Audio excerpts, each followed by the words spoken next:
श्री कृष्ण भगवान जी का वचन है, जो प्राणी इस गर्भ गीता का सद्भावना से विचार मनन करता है वह पुरुष फिर गर्भावास में नहीं आता है।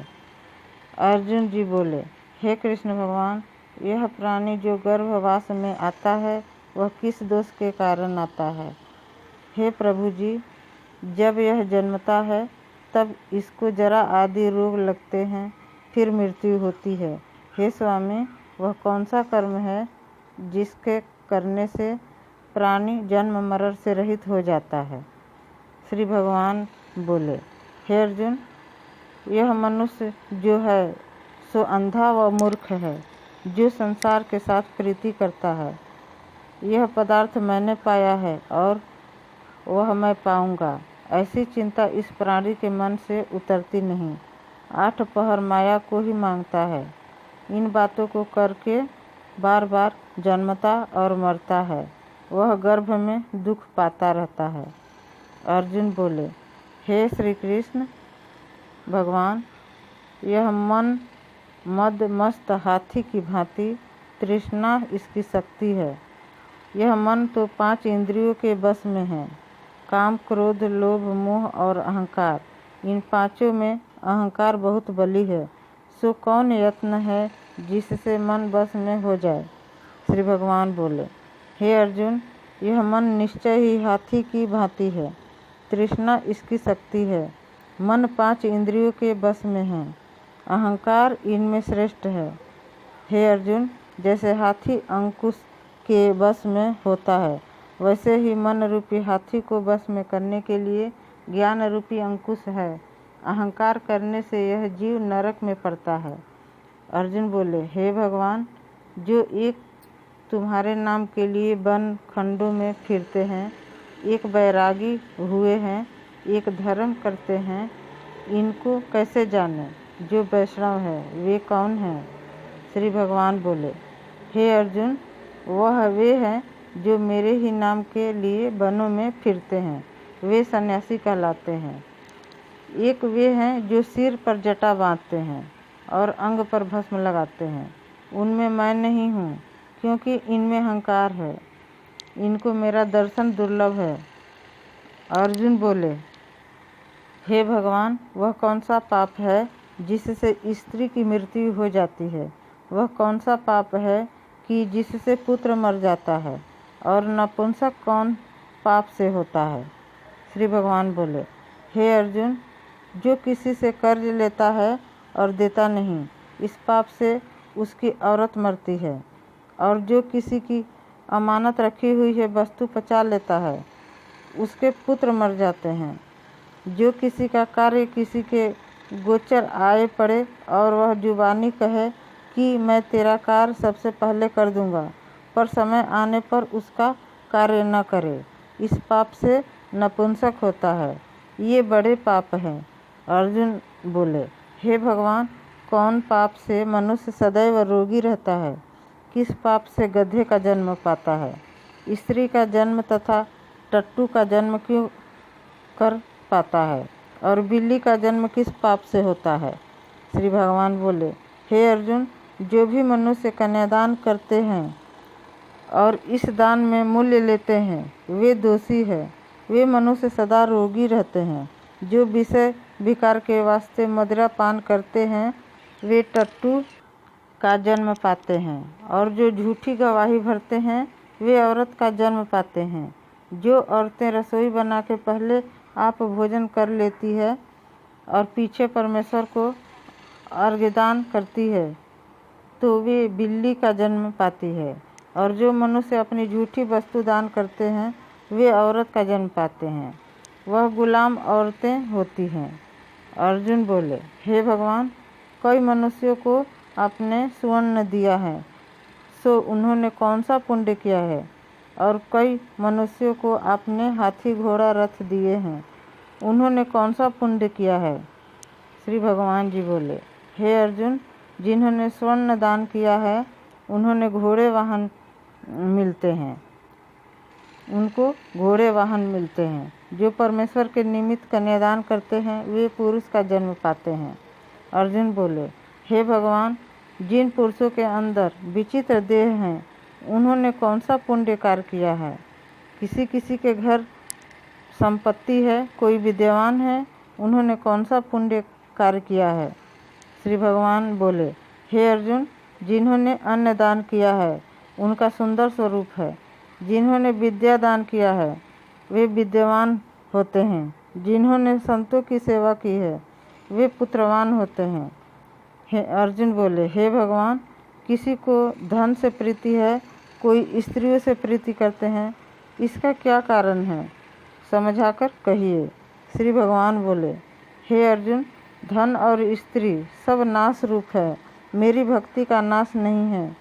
अर्जुन बोले, हे भगवान, यह राजघाट किस धर्म के करने से मिलता है, विद्या कौन सा धर्म करने से मिलती है। श्री भगवान बोले, हे अर्जुन, जो प्राणी काशी में निष्काम भक्ति से तप करते हुए देह त्यागते हैं वे राजा होते हैं, और जो गुरु की सेवा करते हैं वे विद्यावान होते हैं। अर्जुन बोले, हे भगवान, किसी को धन अचानक बिना किसी परिश्रम से मिलता है, सो उन्होंने कौन सा पुण्य कार्य किया है। श्री भगवान बोले, हे अर्जुन, जिन्होंने गुप्त दान किया है उनको धन अचानक मिलता है।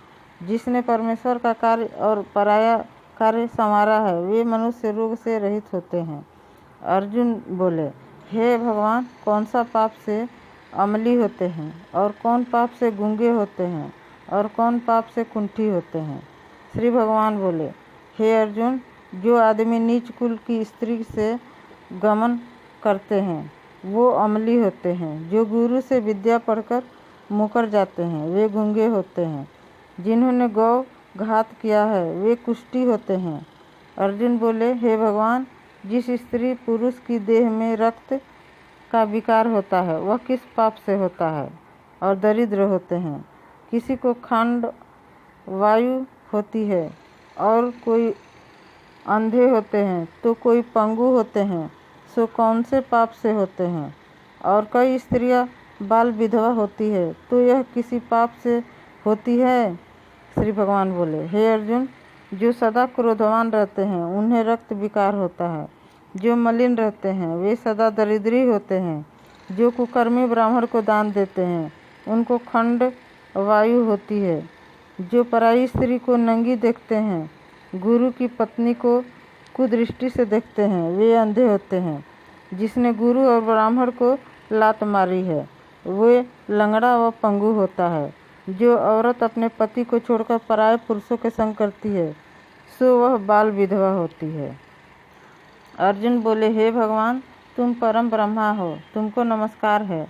पहले मैं आपको संबंधी जानता था, परंतु अब मैं ईश्वर रूप जानता हूँ। हे परम ब्रह्मा, गुरु दीक्षा कैसे होती है, सो कृपा कर मुझको कहो। श्री भगवान बोले, हे अर्जुन, तुम धन्य हो। तुम्हारे माता पिता भी धन्य हैं जिनके तुम जैसा पुत्र है। हे अर्जुन, सारे संसार के गुरु जगन्नाथ है। विद्या का गुरु काशी, चारों वर्णों का गुरु सन्यासी है। सन्यासी उसको कहते हैं जिसने सबका त्याग करके मेरे विषय में मन लगाया है। जो वो ब्राह्मण जगत गुरु हैं। हे अर्जुन, यह बात ध्यान देकर सुनने की है। गुरु कैसा करें?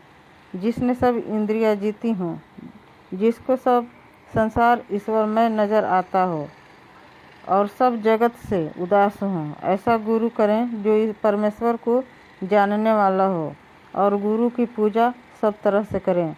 हे अर्जुन, जो गुरु का भक्त होता है और जो प्राणी गुरु के सम्मुख होकर भजन करते हैं उनका भजन करना सफल है।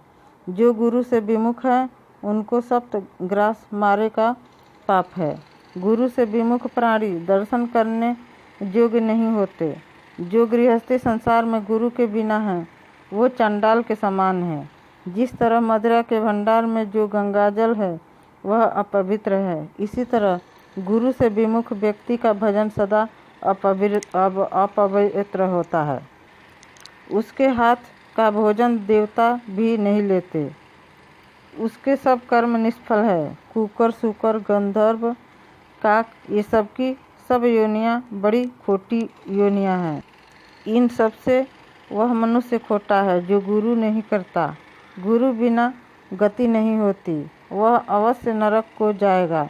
गुरु दीक्षा बिना प्राणी के सब कार्य निष्फल होते हैं। हे अर्जुन, जैसे चारों वर्णों को मेरी भक्ति करना योग्य है, वैसे गुरुधार के गुरु की भक्ति करना योग्य है। जैसे गंगा सब नदियों में उत्तम है, सब व्रतों में एकादशी का व्रत श्रेष्ठ है, वैसे ही हे अर्जुन, शुभ कर्मों में गुरु सेवा उत्तम है। गुरु दीक्षा बिना प्राणी पशु योनि पाता है। जो धर्म भी करता है सो पशु योनि में फल भोगता है। वह 84 योनियों में भ्रमण करता रहता है। अर्जुन बोले, हे श्री कृष्ण भगवान, गुरु दीक्षा क्या होती है? श्री भगवान बोले, हे अर्जुन, धन्य जन्म है उसका जिसने यह प्रश्न किया है। तू धन्य है। गुरु दीक्षा के 2 अक्षर हैं, हरि ओम। इन अक्षरों को गुरु कहता है। इन चारों वर्णों को अपनाना श्रेष्ठ है। हे अर्जुन, जो गुरु की सेवा करता है उस पर मेरी प्रसन्नता रहती है। वह 84 योनियों से छूट जाएगा, जन्म मरण से रहित हो नरक नहीं भोगता। जो प्राणी गुरु की सेवा नहीं करता वह 3.5 करोड़ वर्ष तक नरक भोगता है। जो गुरु की सेवा करता है उसको कई अश्वमेध यज्ञ के पुण्य का फल मिलता है। गुरु की सेवा मेरी सेवा है। हे अर्जुन, हमारे तुम्हारे संवाद को जो प्राणी पढ़ेंगे और सुनेंगे वो गर्भ के दुखों से बचेंगे। उनकी 84 जोनियाँ कट जाएंगी। इसी कारण इस पाठ का नाम गर्भ गीता है। श्री कृष्ण भगवान जी के मुख से अर्जुन ने श्रवण किया है। गुरु दीक्षा लेना उत्तम कर्म है।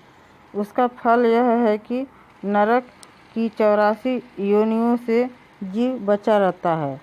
भगवान बहुत प्रसन्न होते हैं। इसलिए प्रेम से बोलिए, हरे कृष्णा कृष्णा कृष्णा हरे हरे, हरे राम राम राम हरे हरे।